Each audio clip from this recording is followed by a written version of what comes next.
the blockchain and NFTs and crypto are for the innovators, for the adopters, and innovation comes from hunger.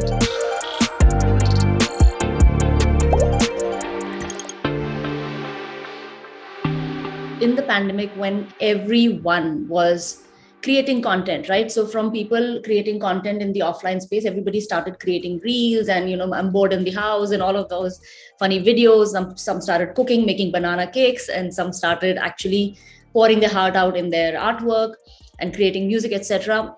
They were all doing it on Instagram, and it was still content that was being made and being put out on social media platform for engagement purpose and, for interaction purposes. But when we realize that you have something as big as the blockchain, then you can actually put this content out. And of course, provided you own this content and you own the IP to this content, you've created it, you can prove the ownership of this content. You can put out these IPs on the blockchain for sale and possibly have a collector who can collect it. And as a creator, one can generate revenues. So I think that was the basic underlying principle, and that is what non-fungible tokens are. Any content or any IP that you create out there, which is converted into a digital file. If it's on a social media platform, it's just a digital file or a post out there. But the moment you put it on the blockchain, it is supported by a smart contract that safeguards both the collectors and the creators' interest. So you have the blockchain, you have non-fungible tokens, you have the smart contract, and you have the authentication part, and voila, you're ready to sell on the blockchain.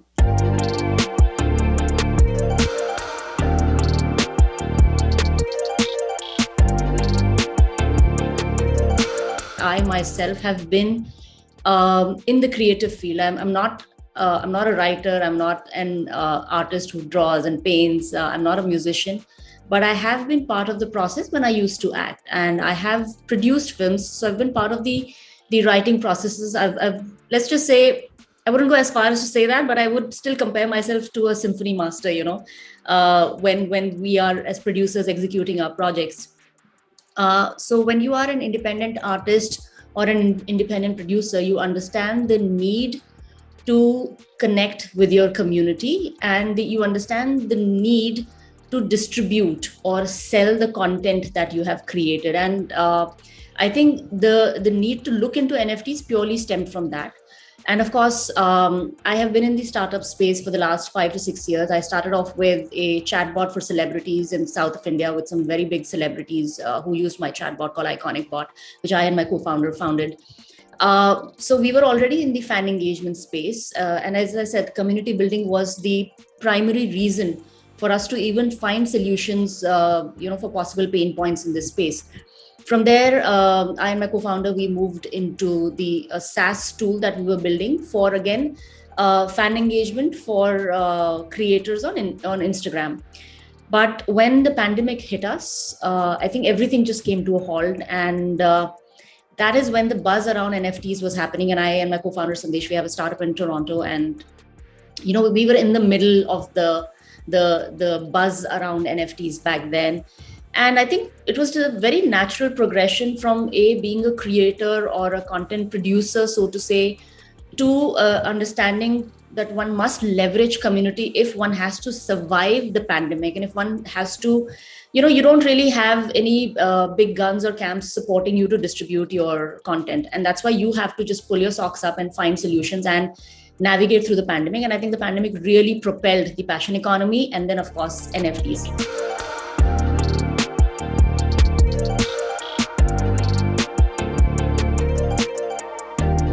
While NFTs are actually tradable assets, people who buy NFTs, collectors who collect NFTs actually buy the NFT because they know that they can sell it in the secondary market for a profit.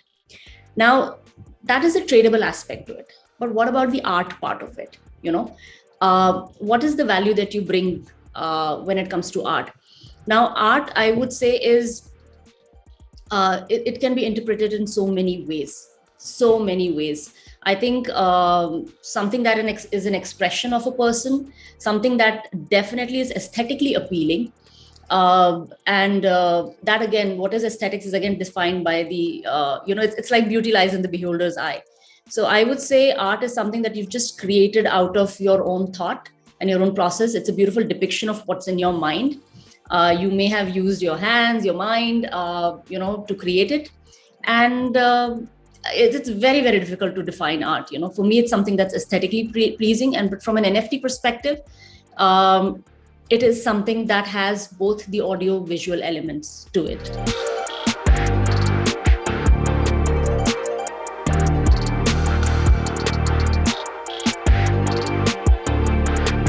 Finding that right artwork for that right collector, the curation part of it is key.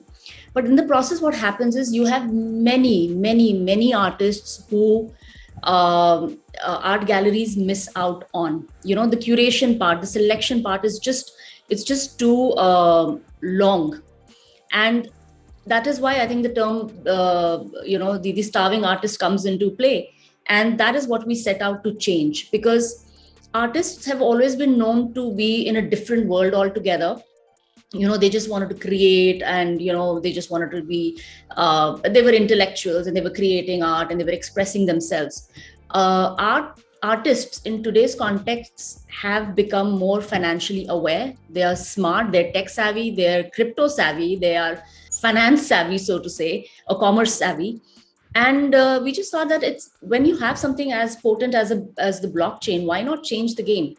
And with Wazir X NFT Marketplace, the artist can continue to showcase their artwork in the physical space and still have NFTs of those art pieces as on the blockchain, without conflicting with the IP rights in the offline space. And that is the beauty of it. These are rights.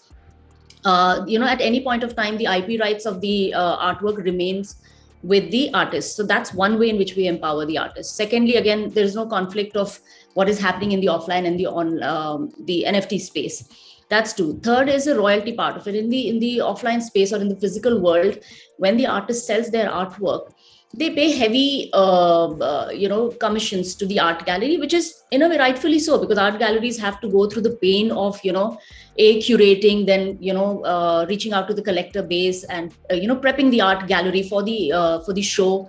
It's a lot of work. And the artist is not really assured of any royalties as well. Once the sale is done, it's done. On the blockchain, what happens is you at least from Wazir X point of view, we only take 5% commission. So 95% of the earnings go to the artist. It's a faster way to connect to your collector, and you have direct connections with your collector.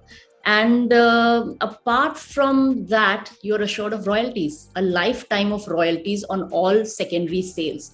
I think it's a boon to the artists.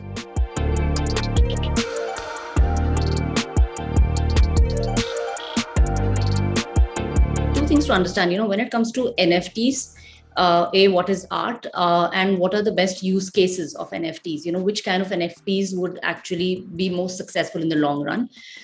In the last a year or so, when NFTs have really been around, we've realized that art is the basis of NFTs. The visual representation is the key aspect of NFTs. Even when we have celebrities now planning to launch their own NFTs, it is not just their brand. It's not just their photographs with their autographs that will sell. It can only sell up to a point as collectible. But if you want to sell NFTs, you need to collaborate with an artist. So that's very important. And yes, you're right, because now that artists have seen success with NFTs being, getting sold out, there is this rush to now have a quicker turnaround time, which can actually lead to fatigue after a certain point. And because we're in such a nascent stage, people are navigating through the space. They're all everybody's learning, because it's an unprecedented territory at this point of time. So yes, I do. Even in our Discord channels, I see so many conversations around what software are you using? Are you using Blender? Are you using something else? And then there are conversations that I hear between some of the most known artists in the space, and especially in the NFT category, be it a Shantanu Hazarika or a Prasad Bhatt, or Melvin Thambi. Prasad Bhatt actually said that at some point in time, trading is great, but actual real art created with your own hands, is something different altogether. So I think even within the art category, you'll have different kinds of artists who will sell NFTs. What will really define the space is how consistently people will do this. One thing we have noticed is that, I mean, I read it in some report. I can't really remember exactly what was the name of the report. We'll probably dig it out for you. Is that the art gallery's success ratio globally has been between 27 to 30%. You know, in India, it is only at 7% when an artist puts their artwork in via gallery. Very happy to share that on the NFT marketplace, our success rate is at 36% on Wazir X. So which is great. We've had artists who've had shows in online galleries and have sold their NFT versions of the artwork on our platform. Now, the collection in the physical galleries has not been sold out, which is understandable, because it is actual art, the physical piece, and it will take time to find the right collector. But for an artist who's put their heart and soul in it, they get quicker gratification and quicker income via NFTs on our platform.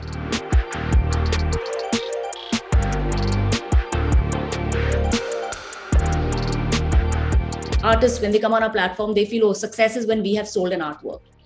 Success is when your collector has sold your artwork in the secondary market and made a profit on it, so that is win-win. Now, we've introduced art category, we've introduced music, we're introducing gamers who are coming on board, we're introducing film production houses, studios, tourist industry, fashion industries coming on board. But everybody needs a visual representation. And I think this is such a great time for artists, even from the traditional space, who are now using softwares also, or moving on to the digitization of their artwork. It's a great place to be at, because there's going to be a demand for their talent now, even more. And we will just all evolve and, navigate through this space together.